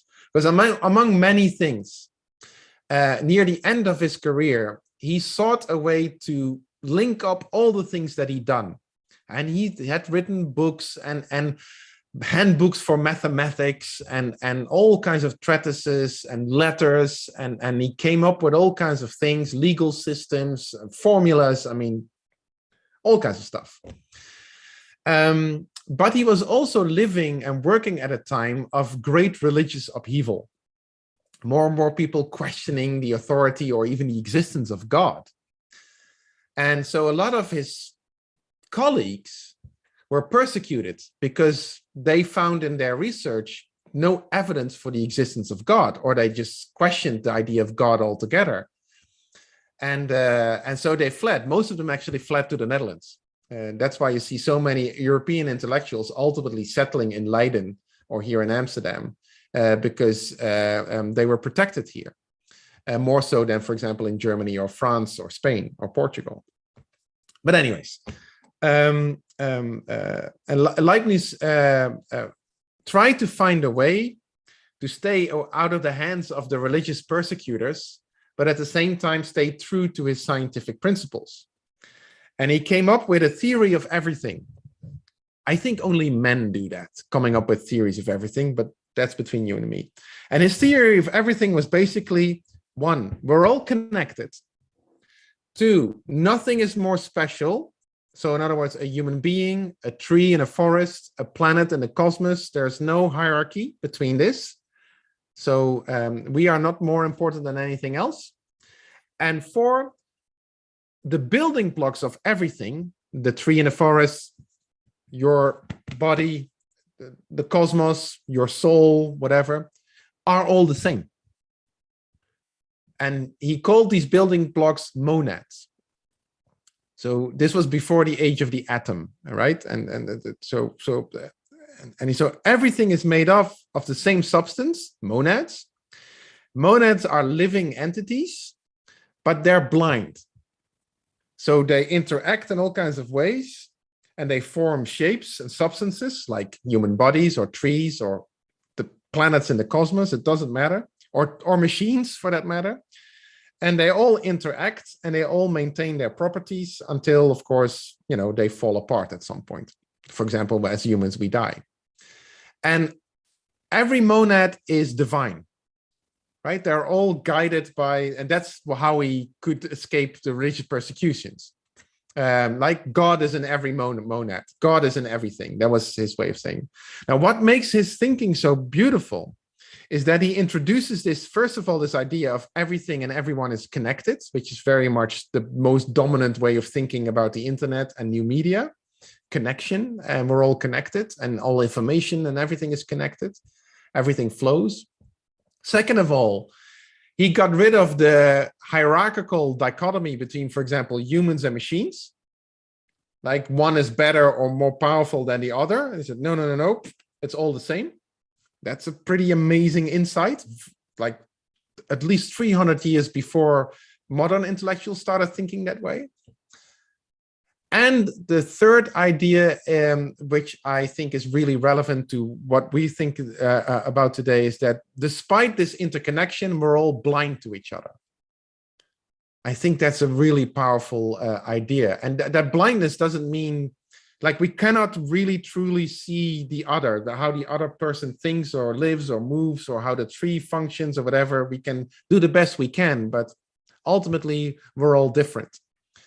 And that is something divine in all of that. Divine as in good. And everything just works despite the fact that we're all connected. And I mean that and now, is that something I feel or I think? No. One of the reasons why I signed this reading is because in so many books on media studies and media theory, especially when it comes to the internet and our digital environment, you'll see the name Leibniz coming back. In the next couple of years, you'll bump up against that name a lot of times. And it's always this idea that people take, this notion of everything is connected, that there's no natural hierarchy between humans and technologies, or nature for that matter, and that everything is kind of operating on the same scale, and that's the best way for us to make sense of things, as everything being interdependent. And I think that's a very inspiring idea, and that's why I wanted you to go back to the original source, not to learn the monadology, but to just think about that idea, that there's no real necessary hierarchy between humans and our machines. That brings us back to where we started today. And we're done. I'm already over time. I talk too much. So on Thursday, I hope to see a lot of you in class. We'll start promptly at 9, and I'll finish obviously early, 10:45. We'll have a break halfway, not like this, where I just keep on going. And look, we only lost about 80 people during the session today. That's pretty good. And thanks for joining me, and virtually, and then hopefully in person on Thursday. Come and say hi. Love to meet you. Thanks for sticking around and for your really great questions. Thank you. Bye. Thank you. Thank you. Thank you, Mark.